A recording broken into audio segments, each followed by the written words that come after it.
Então, hoje eu já tinha prometido fazer isso semana passada, mas realmente aconteceram algumas coisas. Eu tive que viajar assim, um pouco meio que às pressas e, enfim, eu tinha ficado de falar sobre o que a gente teria aprendido dessa experiência coletiva que nós passamos agora, né? O que eu aprendi, o que eu acho que a gente poderia tirar como aprendizado, porque, bom, pessoalmente eu acho que nenhuma experiência que a gente tem na vida a gente pode deixar passar como uma experiência vazia ou simplesmente como uma coisa negativa. A gente sempre tem que um pouco apelar para nossa, até para o nosso instinto de sobrevivência, né, para nossa resiliência, para nossa capacidade de adaptação e tentar tirar algum aprendizado válido dessas histórias todas. E eu acho que a gente ainda está imerso numa situação bem complicada, né? A coisa nem de perto acabou. Infelizmente, o mundo, não foi só aqui no Brasil, não. O que a gente observou é que no mundo houve uma polarização, como eu acho que enfim, qualquer evento extraordinário como essa pandemia que nos ocupa provocaria, porque existem várias maneiras de reagir às adversidades, né? E tem muitas pessoas que optam por reagir com negativismo, fingindo que não existe. Tem pessoas que querem soluções mágicas para resolver. Enfim, é muito complicado agradar a todos, obviamente, numa situação dessas, né? Mas eu acho que a gente não pode pensar nessas coisas como uma coisa local ou como uma coisa pontual, como uma coisa que, meu Deus, foi um evento. Evento extraordinário foi, né, ou está sendo, mas convenhamos que a humanidade já passou por coisas muito piores, né? E eu acho que um evento como a pandemia de Covid-19 veio de alguma maneira, quer dizer, se a gente quiser tirar algum tipo de aprendizado, alguma coisa positiva dessa experiência toda, é o que nós podemos aprender disso e o que nós vínhamos fazendo errado e o que nós vínhamos fazendo certo e como isso, digamos, influenciou no impacto dessa experiência coletiva que nós estamos tendo, né? Porque ninguém foge disso, negando, não negando, acreditando em remédio, não acreditando, enfim, passando pela doença, passando bem, passando menos bem. Eu acho que é uma coisa que nos afetou a todos, né? Por mais e as consequências disso vão continuar nos afetando, vão modificar o nosso modo de vida, querendo, não querendo, aceitando, não aceitando, acreditando em remédio, não acreditando em remédio, vai ser uma coisa que vai tocar todos nós e vai ser uma coisa universal, né? Talvez o fenômeno mais universal depois do advento da internet que nós passamos nos últimos 100 anos, talvez, né? Como espécie. Então eu queria refletir um pouquinho sobre as coisas as conclusões que eu pessoalmente tirei dessa experiência toda e sobre as condições que isso vai nos deixar e sobre os aprendizados que a gente pode tirar, né? Então, a gente se viu perante um evento que traz complicações até fatais por uma, infelizmente, uma pequena parte dos afetados, mas mesmo assim constitui um número atroz de mortes, né? Estamos já em mais de 80 mil e seguramente esses números ainda vão crescer. Então, a gente não pode achar nem muito nem pouco, cada vida é preciosa, né? E isso já é uma atrocidade em termos populacionais, é uma coisa absurda. É uma coisa que a gente também não pode, como eu já ouvi, mas estava velho, eu estava hipertenso, estava diabético, mas estava vivo, né? Estava vivo e agora não está mais. Então a gente não pode ter esse tipo também de raciocínio primário perante uma coisa que tirou as vidas de maneira precoce de muita gente, de muitas pessoas muito valiosas né? Muitas pessoas que eram assim o amor de alguém, o pai de alguém, a mãe de alguém, o filho de alguém. Então a gente não pode de maneira nenhuma minimizar isso, né? Porque só foi, ou porque temos tantos milhões de habitantes. São pessoas que mesmo doentes, ou mesmo em faixa de risco, ou mesmo enfim, em condições mais ou menos precárias, estavam vivos e não estão mais, né? E isso de alguma maneira nos deparou com a nossa fragilidade como espécie e como sociedade. Quer dizer, né, a própria bagunça que se organizou de discussões e fóruns e opiniões e enfrentamentos nos mostra como sociedade estamos despreparados para grandes eventos, né? Eu acabei de ver agora um mini documentário, uma coisa que fizeram nos Estados Unidos, onde uns rapazes iam oferecendo máscaras para as pessoas que não estavam usando máscara, e algumas pessoas até agrediam, né? Porque eu não quero usar, porque não sei o quê. Então, como a gente ainda está reagindo de maneiras assim muito diferentes, né? Mas vamos um pouco ao que eu mais ou menos entendo e ao que eu posso predicar com um pouquinho mais de autoridade, né? Que é as condições físicas em que nós nos encontramos individualmente e também como sociedade. Quer dizer, eu acho que nós estamos, já faz muito tempo, a gente já vinha sofrendo outra pandemia, que eu acho que tem números muito mais assustadores. Só que isso não foi encarado ainda, ou estava começando a ser contemplado só como um problema de saúde pública, né? As pessoas sofriam disso de maneira, digamos, individual, né? As pessoas estão obesas, diabéticas, inflamadas, e cada um lutando com isso da maneira que dava, cada um indo no seu próprio médico, no seu próprio cardiologista, ou endocrinologista, ou nutricionista, enfim, todo mundo tentando brigar com isso de maneira individual, porque isso até agora não está sendo, e menos ainda no nosso meio, abordado como um problema de saúde pública. Quer dizer, nós temos uma condição de mais ou menos 75% da população. 75% da população está acima do peso e 60% estão metabolicamente doentes. Quer dizer, metabolicamente doentes quer dizer que tem alterações metabólicas, nesse caso que nos ocupa, decorrentes da má alimentação, que vai provocar diabetes, que vai provocar hipertensão, que vai provocar gota, que vai provocar síndrome metabólica. Então nós temos uma parcela imensa da população, quer dizer, quando nós consideramos em números absolutos, você vê que a abrangência é muitíssimo maior do que a epidemia de Covid, e que deixou as pessoas nessas condições que contraíram Covid muito, muito mais sujeitas a complicações graves da doença, né? 75% das pessoas em UTI, internadas em UTI por causa da Covid, estão com sobrepeso e doença metabólica, 75%, né? É a imensa maioria. Isso é fato, né? Isso é fato, que vai além da discussão de remédio, não remédio, vacina, não vacina, isso é fato, né? As pessoas metabolicamente doentes estão reagindo muito pior à infecção viral. Mas são pessoas, quer dizer, que essas pessoas faziam parte de um grupo de risco, era uma coisa que a gente já sabia. Só que o grupo de risco era para diabetes, para hipertensão, para problemas cardiovasculares.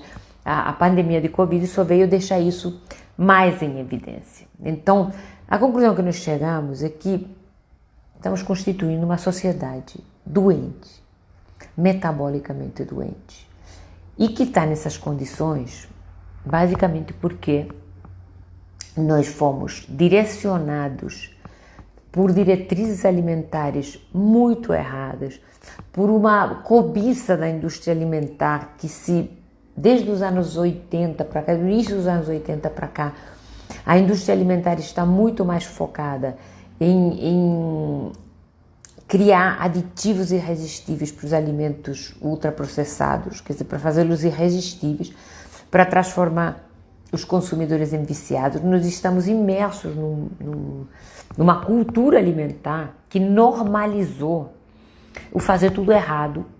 Isso foi normalizado ao ponto que quando a pessoa, quando solicitamos a pessoa que pare com essas coisas porque a saúde dele está muito abalada, porque está diabético, e você fala, não come mais doce, não toma mais refrigerante, a pessoa se sente cerceada, se sente reprimida, lesada, né, tolhida de alguma maneira, porque não pode mais lançar mão daqueles produtos que são sensorialmente tão gratificantes, porque eles foram desenhados exatamente para serem irresistíveis, para serem extremamente palatáveis.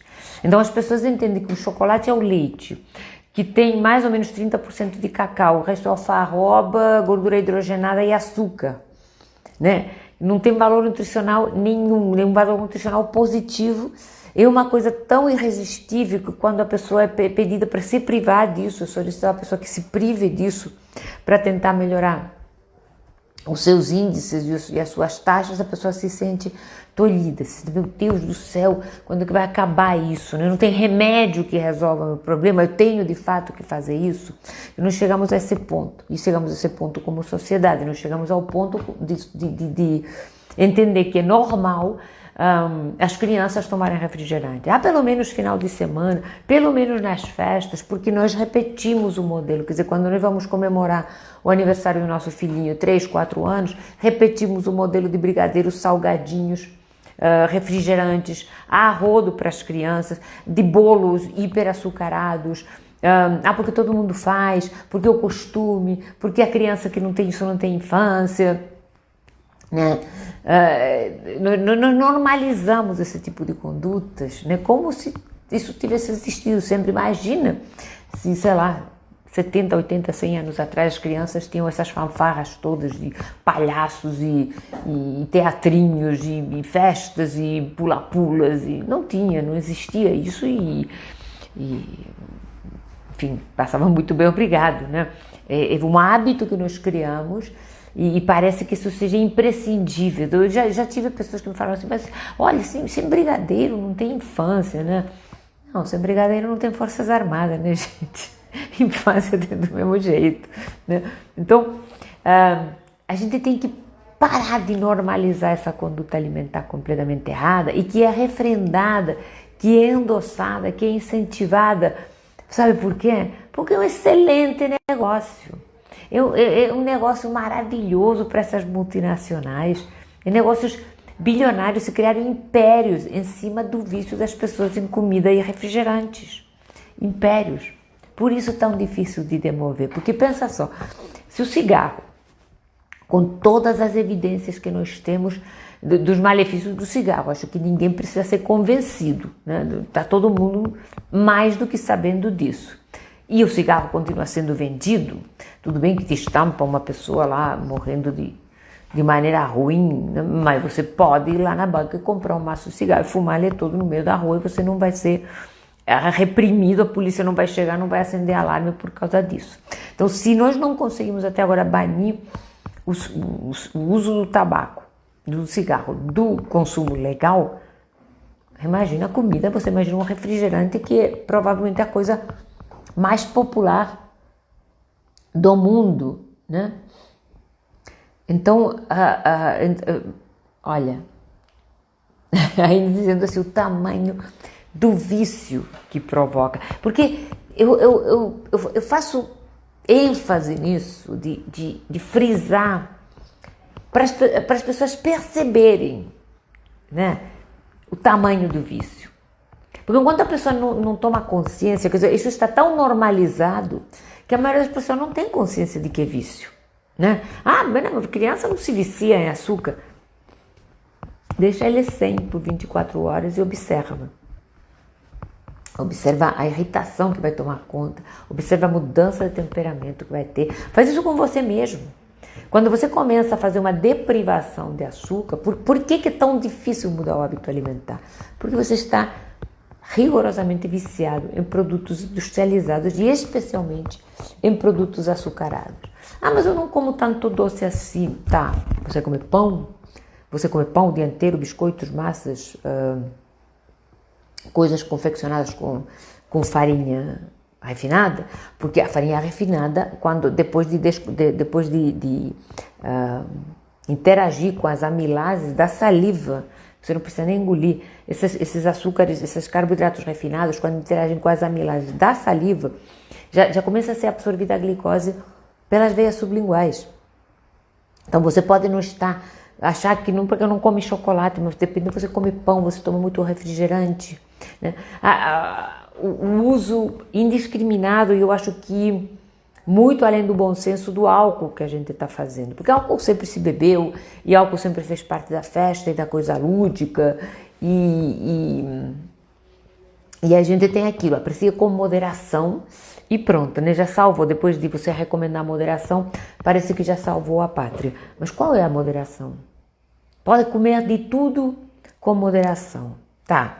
Então eu quero que agora a pessoa, o gênio que cunhou essa frase venha e me explique qual é o ponto dessa moderação. Um pouco? O que é um pouco? Porque a pessoa pode achar que uma latinha de refrigerante de cola é um pouco. Tomar isso todo dia é só um refrigerante. São 35 gramas de açúcar que entraram na tua corrente sanguínea em troca de nada, de nutriente nenhum, mas lotado de cafeína, que vai aumentar a tua frequência cardíaca, vai provocar vasoconstrição, vai te viciar tanto quanto o açúcar, com ácido fosfórico, que vai contribuir a destruir o teu ácido do teu estômago e seguramente o esmalte dentário, né? Com uma quantidade absurda de sódio. É isso que você vai obter de uma latinha do refrigerante mais vendido no planeta Terra. Só uma latinha. Então, qual é o ponto de moderação nisso? Onde existe a moderação num produto completamente artificial, sem nutriente nenhum e que não serve para nada, a não ser para provocar um efeito deletério na sua saúde. Então, a gente tem que tomar um pouquinho de cuidado de não repetir esses chavões. Ah, mas pode tudo um pouco. As pessoas enchem a boquinha para falar. Agora me explica o quanto de tudo e o quanto é um pouco. Para eu saber. Porque eu não consigo entender qual é o propósito de você fornecer qualquer coisinha, qualquer quantidade que seja desse líquido marrom, cheio de bolinha, cheio de cafeína, cheio de açúcar, cheio de sal, cheio de ácido fosfórico, que você deixa os teus filhos tomar final de semana, porque pode, porque final de semana nós não trocamos o pâncreas do fígado, final de semana nós não deixamos um corpo guardado no armário e botamos um outro para usar, para fazer bagunça, para encher a cara de cachaça e para comer todos os doces, porque é final de semana. Porque o final de semana são 3 dias de uma semana de 7, então você vai fazer de segunda a quinta, vai comer a tua saladinha e aquela coisa bem magrinha e tudo franguinho grelhado e tudo aquela coisinha que você acha que é o ideal, e o pãozinho integral, por exemplo, né, que nos enfiaram pela goela abaixo que era o ideal, ou aquela cumbuca cheia de aveia que também nos colocaram, né, marcaram a ferro dizendo que isso é muito bom, e depois você vai conseguir até fazer um almoço mais ou menos na sexta, da hora do lanche para lá, vai ser aquela esculhambação, porque você já vai pro happy hour, já vai pra manguaça, já vai pra pizza. E isso vai ficar no sábado, no domingo, quer dizer, quando você recupera os sentidos na segunda-feira de manhã, as tuas taxas de insulina estão lá nas cucuias, você armazenou pelo menos 500 gramas de gordura a mais do que você já tinha, você entupiu os teus estoques de glicogênio, você está inchado que nem um baiacu. Então, para que vai servir os outros 4 dias de segunda a quinta, de bom comportamento, para tentar normalizar o estrago que esse final de semana causou? Então, por que eu estou chamando a atenção nisso? Simplesmente porque o meu primeiro conselho sempre, o que eu posso comer, o que eu não posso, o que eu posso, o que eu tenho que fazer, me dá uma dieta, me dá um remédio. Não, o primeiro conselho, gente, é sair da caixinha, é levantar a tampinha da caixa, parar de repetir chavões, parar de repetir ideias de ultrapassadas, repetidas à saciedade ao ponto de virarem pós-verdades, mas que não são, e questionar tudo, porque na hora que você questiona, você começa a conquistar a tua liberdade. Na hora que você acha assim, mas será? Né? Nós estamos numa sociedade que replica fake news, qualquer idiotice que chega pelo WhatsApp, metade das tias do grupo da família vão replicar aquilo como sendo verdades absolutas, não importa o tamanho da besteira que aquilo seja. Agora você imagina coisas que ainda são repetidas por pessoas que teoricamente tem uma formação científica.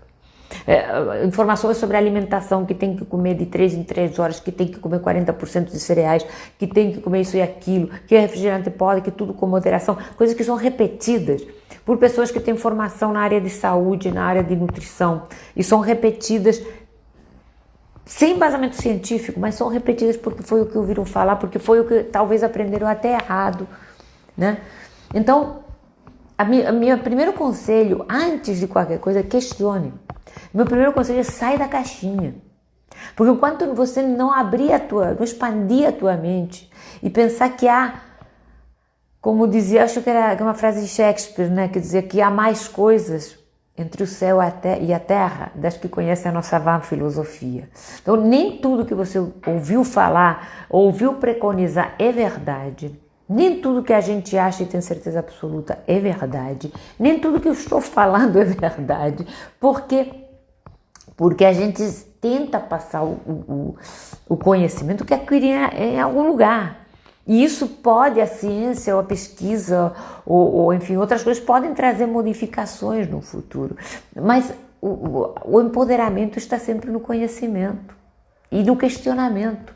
Então, questione sempre se isso que você ouviu falar, por que você, por exemplo, a pessoa que está, vamos supor, em volta dos 40 e poucos anos, 50, a resistência à insulina, a glicose começou a subir, a pessoa já está gordinha, inchada, já perdeu a agilidade, a pele já perdeu o viço, está sempre cansado e está tomando 2, 3 remédios para tratar, vamos supor, glicose, colesterol e a pressão alta. Quantas pessoas você conhece que estão nesse quadro? Porque eu conheço muitas, mas muitas, né? E o pior, 3 remédios cheios de informações desencontrar para cá e para lá e a pessoa não melhora. Porque a única coisa que consegue com tal remédio para controlar a glicose é que daqui a 6 meses ou daqui a 1 ano, quando voltar no médico, vai fazer novos exames e provavelmente vai acontecer o quê? Vai ter que aumentar a dose do remédio de glicose. Então esse remédio não está curando. Esse remédio está conseguindo umas taxas mais ou menos. Então, por isso que temos que sair da caixinha. Se esse sistema não funciona, por que não tentar um outro? A gente está falando de coisa muito simples aqui. A gente está falando de comer como a humanidade sempre fez desde os primórdios, né? Eu vou falar aquela coisa que eu falo sempre, bicho, planta e água. Aí falo bicho, aí tem um monte de gente que vem com 7 pedras na mão, dizendo que não pode comer bicho, dizendo que... é claro que, gente, eu vou repetir, que tudo que eu falo aqui é do mais profundo respeito à individualidade e à ideia de cada um. Então, a pessoa que quer seguir uma dieta isenta de proteína animal, isenta de bicho, primeiro conselho que eu vou dar é que aí o empoderamento e a cultura alimentar tem que ser muito maior do que um carnívoro. O carnívoro sempre tem o bife lá, como fonte de proteína, né? O bife, tem o frango, tem enfim, a carne, né? O peixe. Se a pessoa se propõe a ser vegetariana por motivos filosóficos, por ideologia, aí é uma coisa que eu não vou entrar, porque eu compartilho assim, eu acho que tudo tem que ser muito discutido, o maltrato animal tem que ser muito discutido, eu acho que no debate a gente se enriquece. Mas quando falamos estritamente de nutrição, a nossa dieta é omnívora. É omnívora, nós precisamos, porque se nós prescindimos da proteína animal, ou a gente conhece muito bem o que está comendo e sabe selecionar muito bem as fontes vegetais de proteína, ou vai ficar deficiente de proteína, de vitamina B12 e de ferro, que são coisas que a gente encontra com fartura na proteína animal, especialmente na carne vermelha, e no reino vegetal é muito mais difícil. Então, porque as pessoas, porque não... Quer dizer, estamos numa época que as pessoas se sentem muito à vontade de sentar na frente do computador ou de pegar no celular e agredir os outros. Isso já me aconteceu em posts onde eu falava de bicho, planta e água. De repente as pessoas estavam lá nos comentários se estapeando, se bicho sim, se bicho não. Gente, eu não vou... me falam, você faz uma dieta vegetariana? Eu até ajudo, mas não é bem a minha linha. Talvez não seja aqui que a pessoa vai encontrar a informação que precisa ou que quer ouvir, tá? Talvez aqui não escute. A minha linha continua sendo bicho, planta e água. Obviamente discutindo maltrato animal, obviamente respeitando as diferenças, obviamente que aqui tudo se faz desde o enorme respeito, mas concordando em discordar, né, gente? Então, voltando um pouquinho ao gancho que eu quis pegar no início, do aprendizado que essa fase de pandemia, de quarentena, de reposicionamentos até sociais, por que não? Quer dizer, óbvio que se você está acima do peso e está diabético e está hipertenso, você está encagaçado de pegar Covid, não está? Porque você sabe que está numa faixa de risco específica e especial. Então é a pergunta que não quer calar. Por que você não muda agora?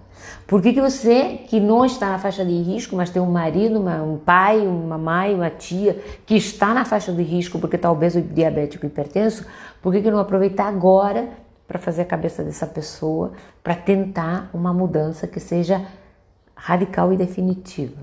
Que tire a pessoa, porque a má notícia é que se você está inflamado, obeso, diabético, você está numa faixa de risco muito alta, não só para a Covid, você está numa faixa de risco para uma porrada de coisa ruim. Mas, quando você começa a diminuir o peso corporal em 5%, você já começa a ter benefícios, você já começa a diminuir o teu nível de inflamação, a tua pressão começa a baixar, a glicose começa a baixar, a insulina começa a baixar. Então,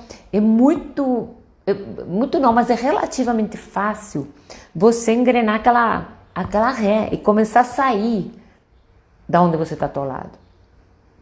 Tá? Não é, claro, não é fácil, vai requerer sacrifício. Por quê? Porque nós estamos viciados. Então, o primeiro passo, eu acho, para fazer uma mudança consistente no hábito alimentar, é só olhar no espelho, fazer aquilo que fazem no AA, sabe? Eu me chamo fulano, sou viciado em açúcar. Se você reconhece o vício, porque fica mais fácil eu reconhecer os alertas, fica mais fácil eu reconhecer, identificar aquela vontade que chega, fica mais fácil combatê-la, fica mais fácil adotar táticas, né?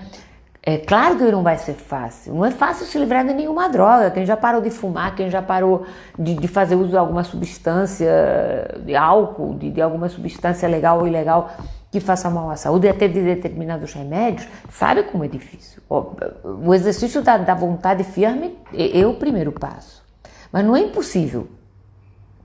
Impossível não é, né? E vou dizer uma coisa também. Aquele mal-estar, aquela coisa, né? Já explicamos por que acontece. Porque quando você para de comer açúcar, se sente fraco, minha pressão baixa, tenho hipoglicemia, tenho dor de cabeça, tenho irritabilidade. Primeiro, a irritabilidade, basicamente, porque estamos combatendo um vício, né? Nosso cérebro para de ser encharcado de dopamina a cada 2 horas por aquele excesso de carboidrato. Mais 2, você tem sintomas físicos de mal-estar, né? De sintoma de calafrio, de dor de cabeça, de muita mais sede. Por que isso acontece? Nós já explicamos aqui, mas vamos voltar, porque eu acho que se você entende por que isso acontece, fica mais fácil, né? Vamos lá. Você come muito carboidrato, você armazena, entope os teus estoques de açúcar. O estoque de açúcar se faz na forma de pedacinhos, né, fragmentos de glicose unidos numa açúcar de cadeia longa chamada glicogênio, que se armazena no fígado dos músculos. E a principal característica em relação ao que eu estou falando é que o glicogênio faz armazenar muita água. Uma molécula de glicogênio retém 3 a 4 moléculas de água. Então quando você começa a não consumir açúcar, o teu corpo começa a consumir essas reservas de glicogênio, porque elas estão lá para ser consumidas. O teu estilo de vida de comer e beber refrigerante, comer açúcar com frequência é que não permite que elas diminuam. Então você está carbo adaptado, o teu corpo recebe carboidrato a cada poucas horas, não precisa consumir a reserva, pelo contrário, o que vai sendo acumulado vai se transformando em glicose, em gordura e armazenado. Então, na hora que você corta esse carboidrato, esse açúcar, essa farinha da tua dieta, essa reserva de glicogênio vai começar a ser consumida, vai cair. Você não vai ter mais glicogênio para segurar essa água, você vai eliminar muita água. Então aquele inchaço, aquela retenção de líquido que as pessoas reclamam, vai desaparecer. Isso acontece já nos primeiros dias. E quando você perde tanta água, você carrega junto, através da urina, né, vai ser expelida pela urina, você vai carregar junto eletrólitos, sódio, potássio, magnésio. Isso que vai causar esse mal-estar, essa sensação de tontura, essa queda de pressão, essa dor de cabeça, da qual as pessoas se queixam e muitas correm para comer açúcar achando que é hipoglicemia. Não é, gente, é falta de sal. Então, quando você se dispõe a fazer uma modificação alimentar, você tem que se hidratar muito. Então, já começa o dia, toma 2 copos de água, prepara um garrafão de chá, toma café, água com limão, com folhas de hortelã, água saborizada, qualquer forma de água, água com gás, tudo serve, para você se manter muito hidratado. E outro conselho é carregar pitadinha de sal. De vez em quando colocar uma pitada de sal na boca se tiver algum tipo de mal-estar enfim, de tonteira, de sensação de que a pressão caiu, tal. Isso já vai ajudar pra caramba. Se você quiser fazer a coisa redondinha, usa sal light, porque ela tem sódio, tem potássio, e de noite toma um suplementozinho de magnésio desses que vendem na farmácia. Você pede pro teu médico, pro teu nutricionista receitar, você vai contornar muitos desses sintomas de mal-estar. Então, não vamos continuar com esse pretexto de que eu tenho hipoglicemia. Hipoglicemia acontece pelo lugar que você está com faixa de insulina, com taxa de insulina muito elevadas, e os primeiros dias você vai ter que passar dessa fase de carboadaptação, quer dizer, de você fornecer carboidrato para o teu corpo a cada poucas horas, para lipoadaptação, para fazer com que o teu corpo quebre os triglicerídeos que você tem armazenados, obtenha deles ácidos graxos e glicerol, e esse glicerol vai fornecer a glicose que o teu cérebro precisa, que o teu corpo precisa para continuar funcionando, e você vai estar queimando gordura com eficácia, tá? Outro dia falaremos aqui de quando você se priva durante mais tempo, porque você entra em cetose, né? Aí se chama cetose porque além de quebrar os triglicerídeos nesse processo bioquímico de quebrar esses triglicerídeos que o teu corpo armazena nas células gordurosas, se fabricam corpos cetônicos, né? Acetato, beta-hidroxibutirato e acetona. Então, e esses corpos cetônicos, especialmente o beta-hidroxibutirato, passam a nutrir o cérebro, porque ele consegue atravessar a barreira hematocefálica igual à glicose, coisa que as gorduras não conseguem fazer, né? Mas isso fica para outro dia a gente falar um pouco mais de cetogênica. O que eu queria frisar hoje, para a gente fechar um pouquinho essa ideia, é que, gente, essa pandemia veio aqui também, além de ferrar com a nossa vida e com o nosso happy hour e com nossas idas ao cinema e com nossas festas de aniversário, veio para nos ensinar alguma coisa. Então vamos, primeiro eu acho que nos ensina muito sobre o nosso modo de vida, enfim, de nos empilharmos em grandes cidades, do negócio dos animais silvestres que já foi falado, né, que os vírus, quando a gente passa a conviver com vírus, provenientes de algumas espécies de animais com as quais não deveríamos ter contato, né, que nossa agressão ao meio ambiente, tudo isso eu acho que tem que ser discutido e questionado à exaustão, mas eu acho que esse não é, enfim, meu lugar de fala. O meu lugar de fala é, por profissão e por experiência, vamos preservar nossa saúde da maneira mais fácil e mais elementar, que é comendo de acordo com aquilo que as nossas células, que o nosso DNA esperam. E não é nada mais do que isso, não é fazer dieta. Por que a gente acha que é restritivo quando fala em privado do carboidrato? Porque estamos viciados, né? Eu tenho certeza que, enfim, alcoólatra viciado em cocaína, quando se propõe a fazer uma desintoxicação, também se sente tolhido, porque aquilo é uma fonte de prazer imenso. Se as drogas não dessem um barato bom, quem se viciaria? Se as drogas dessem dor de barriga? Não, dá barato, você fica doidão, né? Então, o barato das drogas é sempre bom, senão não viciava ninguém, né? Então, a primeira reflexão que eu queria trazer para vocês é a gente parar e pensar nessa caixinha, né, onde nós estávamos e da qual nós temos que sair e sempre questionar. Porque o fato de que esteja numa prateleira do supermercado, até o fato de que as agências reguladoras tenham aprovado, não quer dizer que seja bom. Ou não quer dizer, pode ser bom, mas de repente não é o ideal. Porque é óbvio que num determinado ponto você está tão ferrado que precisa de medicação. Mas será que é preciso chegar a esse ponto? Será que nós estamos nos comportando de uma maneira quase que suicida em relação à nossa saúde? Comendo e bebendo, sabe, tudo que aparece, enchendo a cara de cachaça toda hora. Será que é isso? Será que é por aí? Esse comportamento é normal? Né? Porque se você pensa uma coisa, repara que a coisa não é nem tão somente ciência. Qualquer religião que você siga ou qualquer filosofia que você estude, coisas muito mais antigas do que a gente, falam da gula, falam do vício, falam da moderação, falam do jejum. Me conta uma religião que não tenha o jejum incluído em algum dos seus preceitos. Todos falam como forma de purificação. Qualquer filosofias ayurvédica, budismo, o cristianismo, o judaísmo, o islã, todos falam do jejum como forma de purificação. Por quê? Porque nós nos intoxicamos com comida. Então, o verdadeiro detox, a gente tem que começar a pensar fora da caixinha. Por quê? Porque você ainda vai ouvir muita gente dizendo que o jejum mata. Mata depois de um ano, né, gente? Períodos curtos de jejum são extremamente detoxificantes. Que low carb faz mal. Doutor, não me diz que faz mal, me explica por quê.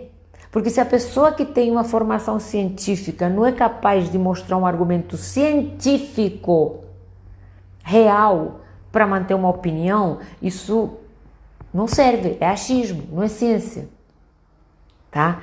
E não tem nada, na nossa evolução como espécie, a nossa evolução como sapiens se fez em cetose e se fez com períodos de jejum, porque os seres humanos nem sempre tiveram uma pizzaria na esquina, um fast food no outro canto, não tinha um iFood. Então, eu sou da geração que se criou sem iFood, que tinha que levantar e sair andando com as perninhas para comprar qualquer coisa. Então, quando eu digo sair da caixinha, e também sair um pouco, não só em relação a preceitos alimentares, em relação, quer dizer, a gente tem uma geração que está trancafiada dentro de casa, de antes da pandemia, que agora virou uma necessidade, o isolamento social, mas quantos e quantos adolescentes eu conheço que acabam parando no meu consultório porque já estão com todas as taxas lá nas cucuias com 16, 17 anos, que tem já um comportamento antissocial e que tem a liberdade fornecida pelos pais de ter um aplicativo no telefone e ficar comendo comida lixo o dia inteiro. Porque eu conheço muitos, eu tenho visto muitos casos e de repente, quem sabe não é o que estamos fazendo com a nossa família. Então, sair da caixinha também é isso. Não é só ver se eu tenho que comer ou não tenho que comer, se tapioca pode, tapioca não pode. No tapioca já explicamos aqui que é um carboidrato de alto índice glicêmico, que se você precisa perder peso ou diminuir as taxas, é melhor evitar, tá? Já vou dando essa informação, isso é bônus, né? Porque sei que sempre surge a pergunta, mas sair da caixinha em todos os aspectos, todo o nosso comportamento, sobretudo o comportamento alimentar, que é a parte que me toca, na qual eu acho que eu tenho algum embasamento, algum tipo de base firme para falar, é que temos que primeiro, e acima de tudo, sair da caixinha, pensar que talvez aquilo que nós aprendemos, ou aquilo que nós estamos repetindo e reproduzindo e talvez ensinando para os nossos filhos, pode não ser a coisa certa. Começar a refletir um pouco mais, não só em termos do aqui e agora, como começar a pensar que nem sempre foi assim.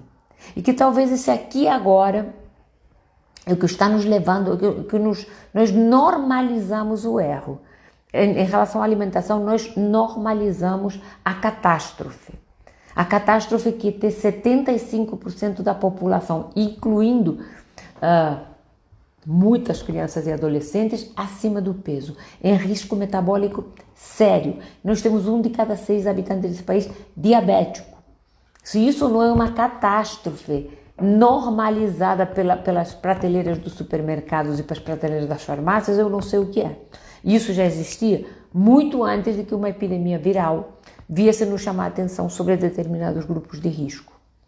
Porque, óbvio que a pandemia precisa de todos os cuidados de saúde pública e de isolamento, de máscara, óbvio, né? Isso, quem discute quem discute a necessidade de isolamento, quem discute a necessidade pelo menos, de distanciamento social e a necessidade de máscara, me desculpe, mas não tem ideia do que está falando. Quem apela para a negação com 80 mil cadáveres nas costas, bem, né? Mais que isso deixou em evidência como nós fragilizamos como grupo, como sociedade, né? E nos fragilizamos modo próprio, comendo tudo que não devíamos, talvez porque não sabíamos fazer de outra maneira. Então, o que eu queria mais ou menos trazer hoje pro debate ou pro monólogo, né? Estou falando, quem quiser responder, mas o que eu queria trazer aqui para vocês hoje é exatamente questionar o que estamos fazendo com a nossa saúde, por que normalizamos isso, né? Por que nos conformamos com essa pobreza, né?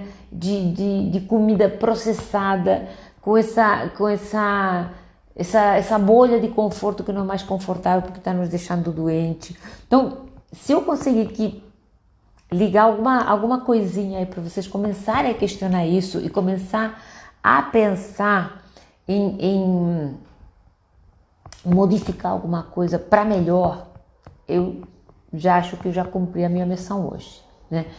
A Elaine está perguntando quantos dias de jejum intermitente pode fazer. Você pode fazer um protocolo diário de jejum de 12, 14, 16 horas, você pode fazer 2 vezes na semana, você pode fazer 3. Eu sempre proponho, quando se trata de jejum, que primeiro limpe a sua alimentação. Não adianta fazer jejum dentro de um contexto de comida industrializada, você tem que começar a comer direito.